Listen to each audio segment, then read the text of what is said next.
Welcome to Tech Talk Tuesday. Today we're talking about how technology shapes the lives of young people, from the potential dangers of social media, highlighted by the Ontario lawsuit that's ongoing right now, to groundbreaking innovations helping the visually impaired experience the world and wonder of the solar eclipse. Our local tech expert, Kevin Andrews, is here to help us navigate some of these fascinating and complex topics. Good morning, Kevin. Dear Lynn, good morning to you. Great to have you. So 4 Ontario school boards are suing Meta, TikTok, and Snapchat for $4.5 billion, alleging that their platforms harm students' mental health and academic performance by not adequately protecting young users from harmful content and addictive features. Kevin, could you provide more insight into this lawsuit?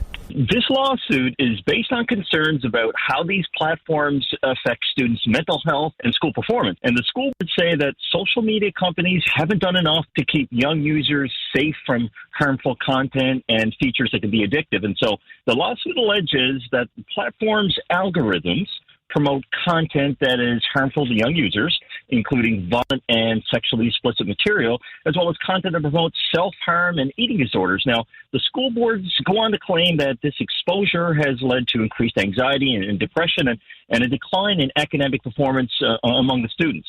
Lastly, too, the lawsuit accuses the platforms of using deceptive tactics to keep users engaged, such as the autoplay feature and notifications that encourage excessive use. So the school board then argues that this contributes to addiction-like behavior among students, making really the negative impact on their mental health and well-being even worse. Now, Ontario Premier Doug Ford has criticized the lawsuit, calling it nonsense and really a distraction for educational priorities.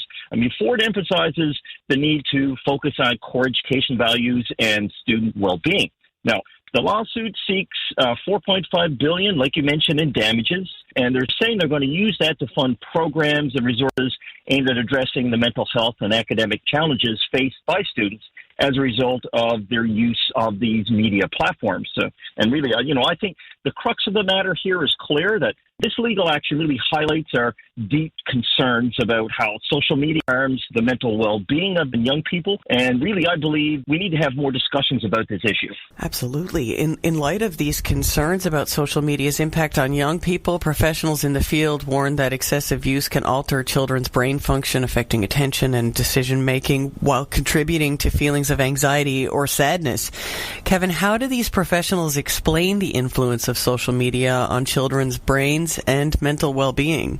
Neuroscientists have stepped up into this ring and highlighted the potentially significant impact of social media on children's brains and their mental health. And they've explained that excessive use of social media platforms can lead to changes in brain structure and function, particularly in areas related to attention and decision-making and social interactions. And so researchers point out that the constant stimulation and instant gratification provided by the social media can lead to alterations in the brain's reward system. And this, in turn, can then contribute to addictive behaviors and difficulties in regulating emotions. And so studies have shown that constant stream of information and social comparison on these platforms can increase feelings of anxiety and depression and low self-esteem among children. And psychologists have even argued that these negative effects are made worse by the addictive nature of these social media platforms. So I think the bottom line here is that it's time for action. We can't really ignore the potential harm of social media, but we can neither really deny its place in everybody's lives. And so I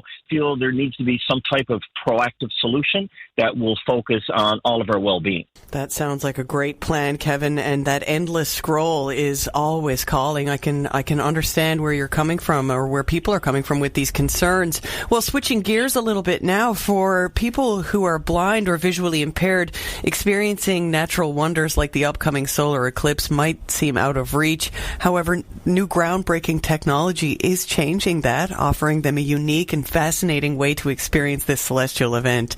Kevin, lastly, can you talk further about how this technology works and how it's enhancing the experiences of individuals with visual impairments?